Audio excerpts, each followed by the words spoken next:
this. It's processing.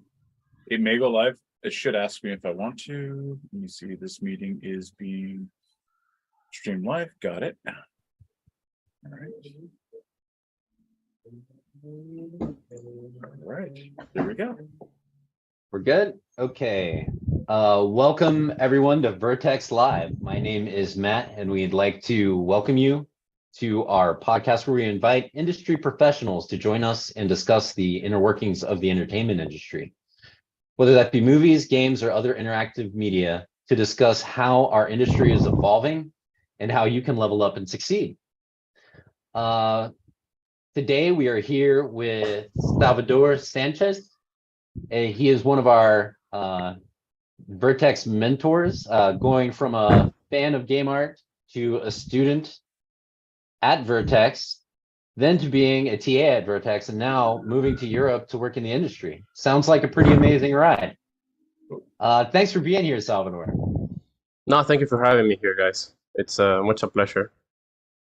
So we have some questions lined up for you, so we can make the most of our time. I hope that's okay. Yeah, of course. Let's hit it. All right. So first question, what drew you to this field and how did you get your start? Oof. All right. Well, about in 2015, more or less, I graduated from high school, right? And from there, I was kind of deciding what to study, right? I've always been kind of interested in 3D, but I decided to go to engineering, right? So more like a classic route, especially because pretty much my family, study engineering, right? So I kind of followed in the footsteps a little bit. But halfway through it, I didn't really feel like I was, going through anything, or like I wasn't excited about it. So I decided to take the plunge, and I switched to graphic design, from which I learned, composition, color theory, all the good stuff. Mm-hmm. And then that's when I found out about Vertex 2.5 years into it. And I just decided to go through it and do the switch. And I think it's been great ever since. All right, awesome. So going from a fan of game art to a student with Vertex, then to being a TA at Vertex, and now moving to Europe to work in the industry, I mean, what were some of the things that, that helped you while going through the curriculum at Vertex? That helped me, as in with like the curriculum itself, or in general? Yeah, I mean, just the school in general. Well, obviously, John Mark and everybody at Vertex were super supportive about it. Mm. They really helped me quite a bit, going through it and letting me, paint everything and all that. So it's been quite helpful from them. But my family especially, they've done a great job, kind of trusting in myself and just helping me with everything pretty much.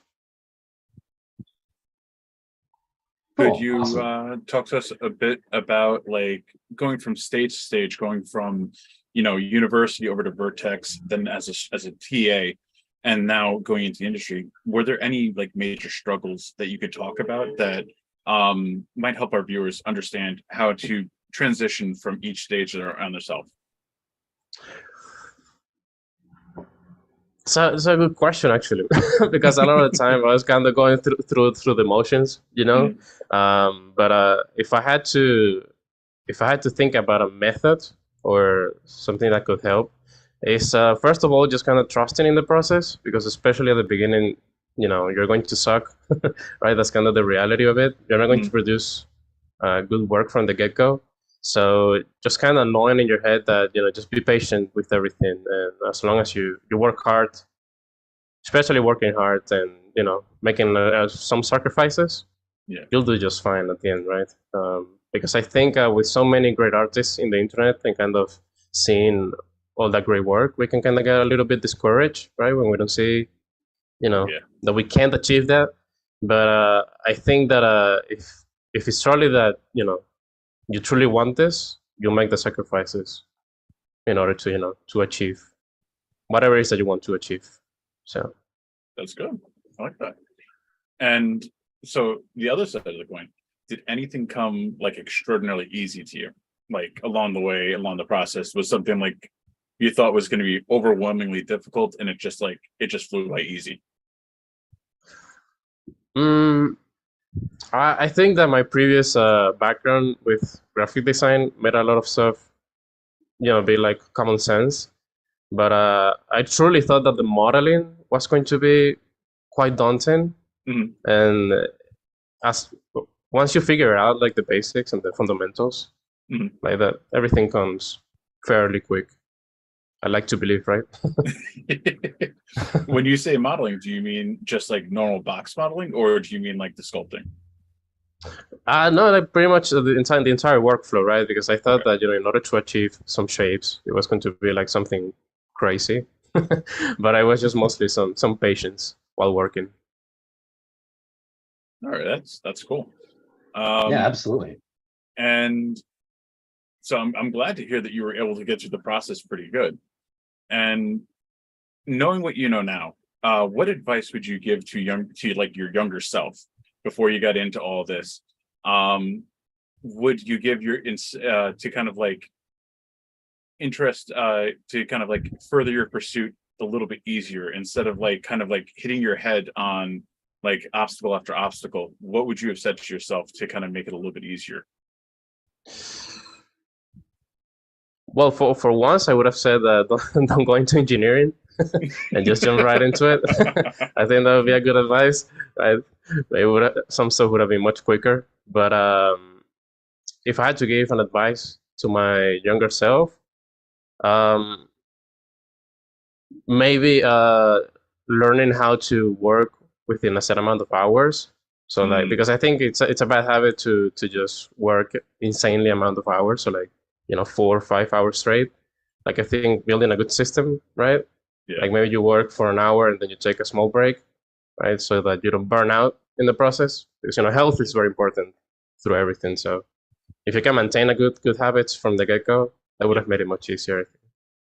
That's actually one of the things when I was going through originally with John, he actually told us, he's like, do you know in the United States that prisoners aren't allowed to be by themselves indoors without sunlight, without any type of socialization for at no more than 24 hours. So by locking yourself in your room, doing nothing but studying, nothing but working, you're actually treating yourself worse. You wouldn't be treated that way by the correctional system, and you should treat yourself a little better than that. So it's good to hear that you learned that lesson, that you need to be more proactive to get yourself relaxed and allow your brain to kind of move. Yeah, because I think that we get so pressured in trying to achieve a goal like right away. We kind of maybe push ourselves too hard. Like it's important to push ourselves, but it needs to be in a smart way. It can be like just jump into the abyss and hoping for the best, right? So it needs to be planned out. It needs to be planned out. Absolutely. So Salvador, knowing what you know now, did we already do this question? Which one is yes. Maybe. Yes. All right. Now for the most high pressure question of all. Oh God. What is your favorite movie and why? Ooh, from the get-go, Interstellar. What is it Like called? that Interstellar from. Oh, nice. That's a great movie. That's a great movie from Nolan. Like the entire concept of it and the cinematography, just wonderful. just wonderful. I gotta say that's a great pick. I like how it kind of wrapped around with the 4 dimensions. Yeah. Like the scene with the book and the dust. Yeah, no, like actually that movie allowed me to kind of get quite inspired because previously I was doing a lot of photo bashing and stuff in Photoshop, like just building some posters and whatnot. So like the entire imagery from that movie was just great. That's just great. That's awesome. All right. So now we're going to move into talking about So we like to kind of bring in the topic of AI and how, it's kind of like a really hot subject at the moment. And Yeah. honestly, people are, I don't think you can go on any forum at this point, any like place where they're not discussing it, or, you don't see 100 pictures where no AI. But I want to kind of just delve into your mind. What do you think about AI currently? Like, what's your opinion on it?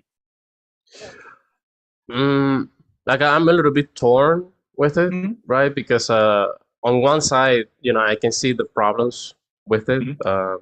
especially with like, knowledge and copyright stuff, right? Because, the AI basically has, at least to my understanding, has like a database with, images, and they take it, and that's how they generate the images, right? But Yep, it can get into trouble, right? Because, they have to take it from somewhere. So um, exactly. there might be a problem with like the style, or if they're perhaps stealing a style from another artist, but you know, um, it needs to be worked in that sense, right? So that we as artists don't suffer from it, right? Um, Absolutely. that can be quite an issue. But on the other hand, the speed of it and the potential workflows you could approach with it, right? That I think that's the positive part about it. I like to believe, right? I don't know how Yeah. it's going to, progress, but if it does in a way where it's safe for us, then I think it's going to be awesome. I think that's a great point because a lot of the controversy right now is how the AI is taught. So, like you were saying, they put a whole bunch of like images and information into it, and it learns from that. It Yeah, processes it, and then it creates something essentially original, but it's still based off of the foundation of the people that came before it. So, like you said, I think if we had some type of community where you could either buy into it, like you put your artwork into it, and then it builds up a library based on like the artist actually being a part of the situation and actually benefiting from it, then I yeah, could see it being a productive tool. But like you're saying, one of the biggest arguments right now is essentially theft, and like it could definitely be argued both ways. So I like the fact that you're kind of open to that. yeah, and it can get quite a bad precedent if perhaps people start to think that maybe art is very easy, which we all know it's not. Um, right? That they can start thinking that okay, maybe I can just type a few words and that's it, right? But there's a lot that goes into it, so um, we need to be careful with how we use it. I could see that. That would definitely. Now let me ask you a question. So Yeah. I understand you're not quite like under like hip on the whole idea, but coming from like your standpoint, what would you think would be a good way you could use it as a tool? I think maybe just to generate ideas or inspiration and kind Hmm, of start from there, right? Maybe you're building, I don't know, an environment or a character, right? And you just need just like a ref board about, potential ideas and looks. I think that could be a good use to it, at least at the moment, right? yeah, Uh, I've absolutely seen it that way. yeah, we, Uh, we have to see how we can generate more stuff, but as long as it's for inspiration, I think that's a good idea. I'm sure the concept artist might kind of argue with you on this, but Well, maybe so, maybe so. but I've heard actually a couple artists talking about using it for like color swatches to create like color palettes and like you were saying, just coming up with general concepts for environments would really be an interesting tool. Yeah. Yeah, I think that the thumbnailing and concepting stage, like early design stage, Mhm. it makes a lot of sense for that. I mean, if you're talking like more on the programming side of things, I mean, there's a lot more. It's more embracing of this, right? Where Yeah, it can like get crazy. yeah, you talk about GitHub Copilot and using chat like as a way to kind of quickly scrub through docs and stuff like that. It makes a ton of sense. It speeds things up considerably. And So oh, sorry. I'm gonna do the next one, Paul. Okay, okay. I submit. um, so Salvador, how do you stay inspired and continue to innovate as an environment artist? From the day to day,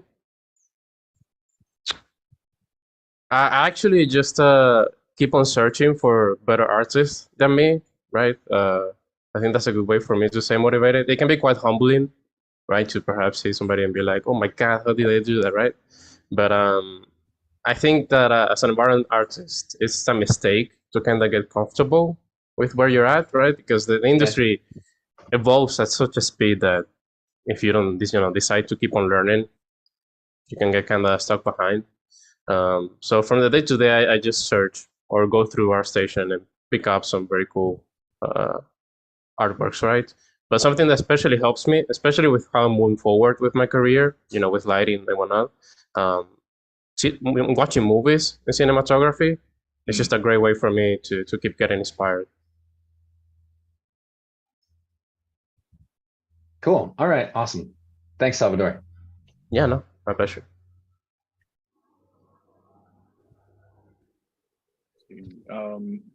So it's great that you find places for inspiration, but can you talk a little bit about a time that you maybe faced creative block and struggled to find inspiration and how you overcame that struggle? Yeah, of course. Actually, it happened while I was at Vertex, actually, Hmm. while I was a student in there.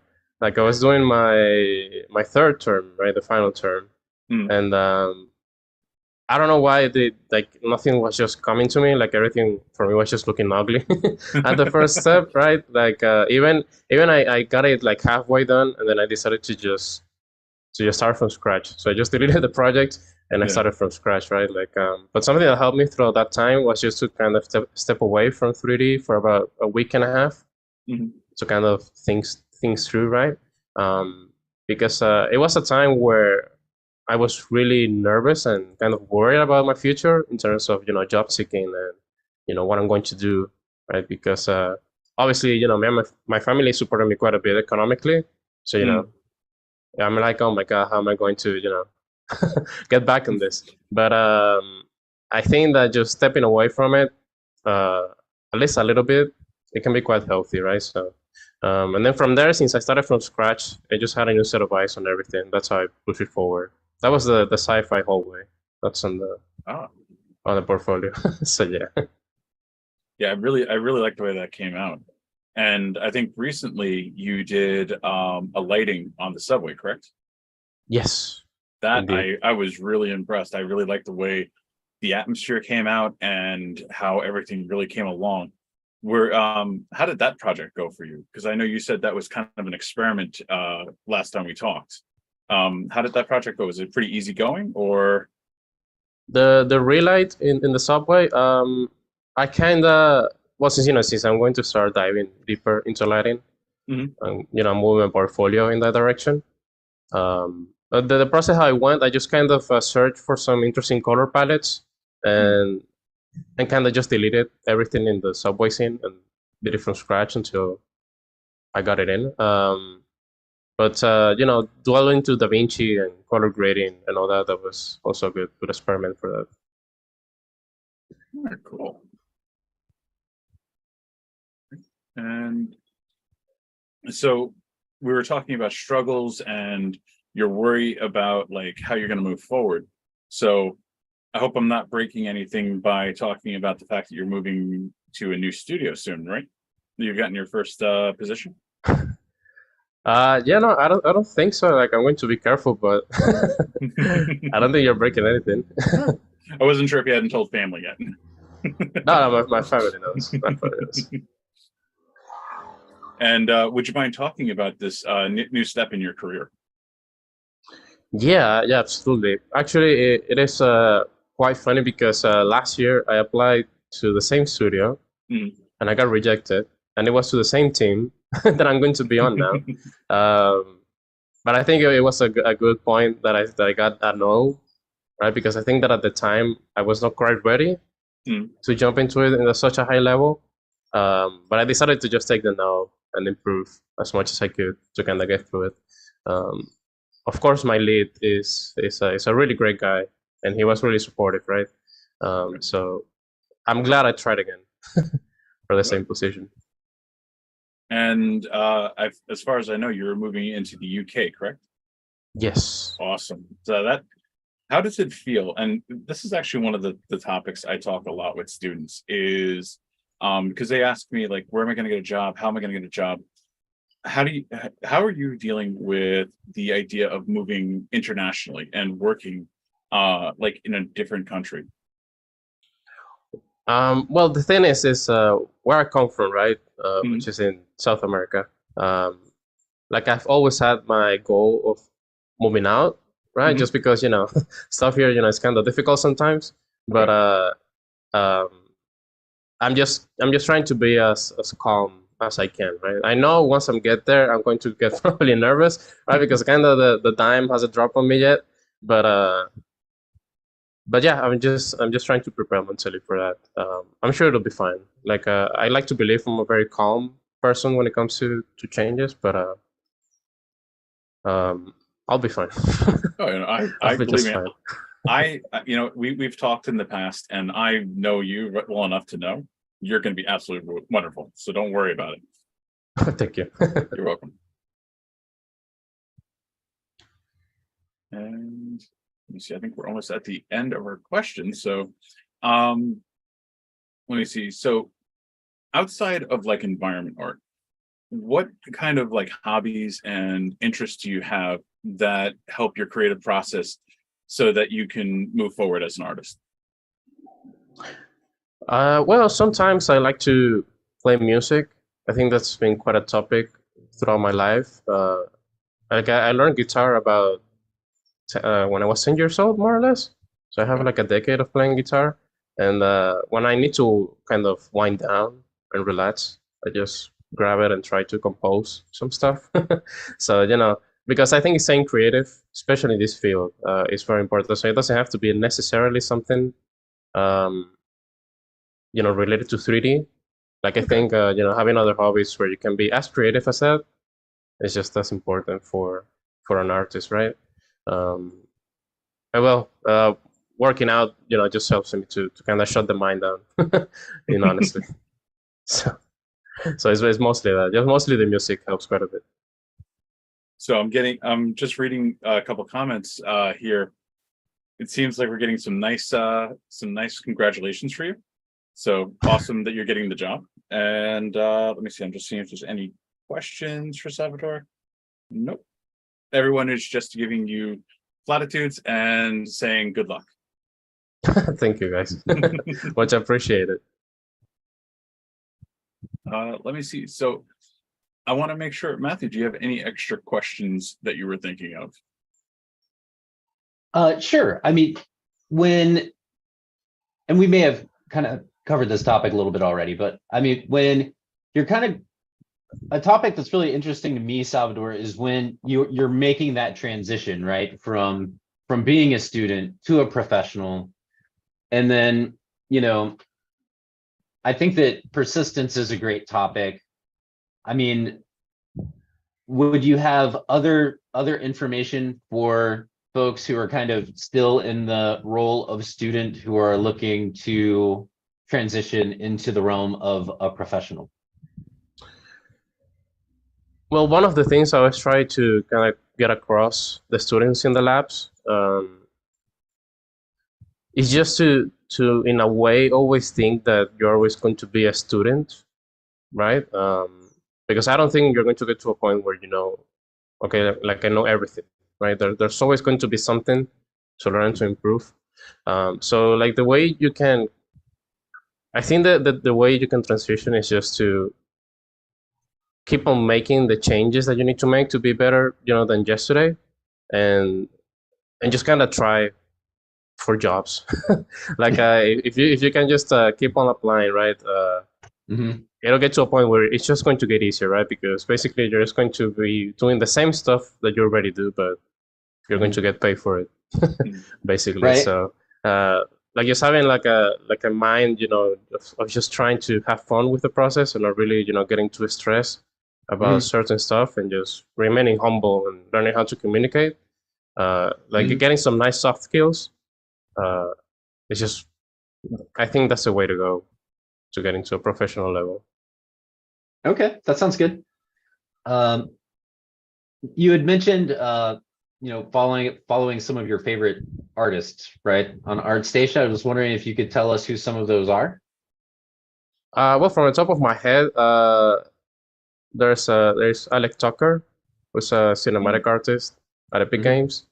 I Mhm. think that was the first person that I saw that I was like, oh my god, that was just crazy. And Mhm. I think that's the main person that I think of when I try to look for inspiration. Okay, awesome. I'm familiar with Alex's work. He's pretty fantastic. Absolutely. Cool. Well, I mean, I think that's all the questions I have for now. All right. I think one last one, kind of playing off of yours, Matthew, is Salvador, just kind of finishing off with students going into the field.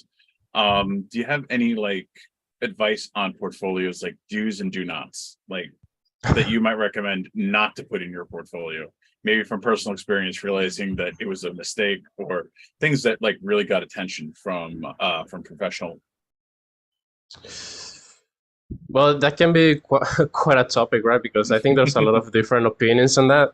Mhm. In regards to what should I put or what should I not put, right? Because there are some people that say, okay, maybe leave the old work to kind of see how you evolved. But Mhm. there's the other hand that says, only put good quality work and don't worry about, the older stuff. Um, I'm on the side that quality is better than quantity.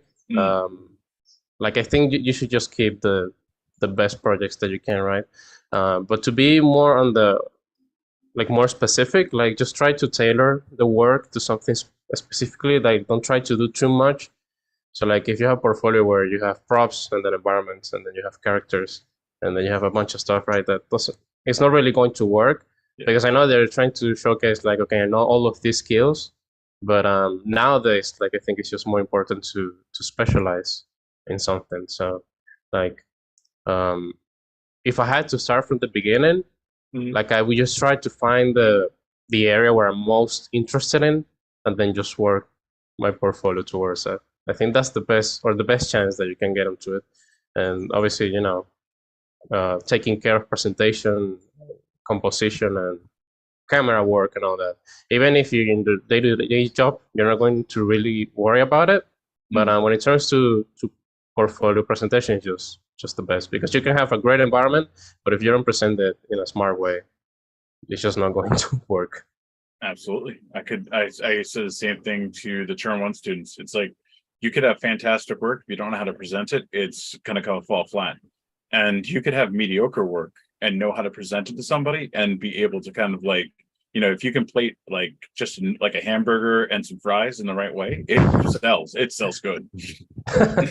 Yeah, it definitely was so. And like learning or getting used to explaining why you did some stuff and just learning how to put everything into context, Mhm. especially when you get into interviews. That's just the best way to go. All right. Awesome. Thank you so much, Salvador. I think we're both up on questions, and we really did appreciate you coming in. And congratulations on your position.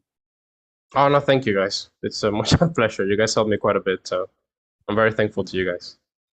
Believe me, I think the same can be said for a lot of students who have been in your labs and have been able to get a lot out of you. Because let me tell you, I've personally talked to a lot of students who've gone from term one up to the term two and term three classes, and they have nothing but good things to say about you. So That's no, good. That's good. no, moving forward, people care about you, and you're absolutely appreciated. Oh no, thank you guys. Yeah, All right. really humbling to hear that. Well, I'm glad to hear. Well, thank you again, Matthew. If you have anything last to say, we'll conclude it here. All right. Thanks for coming in, Salvador. Your work's gorgeous. Congrats on the new gig, and hope to see you again soon. Yeah, yeah. Thank you, Matthew. It was nice meeting you today. Likewise. Absolutely. All right, guys. Have a great day. Bye.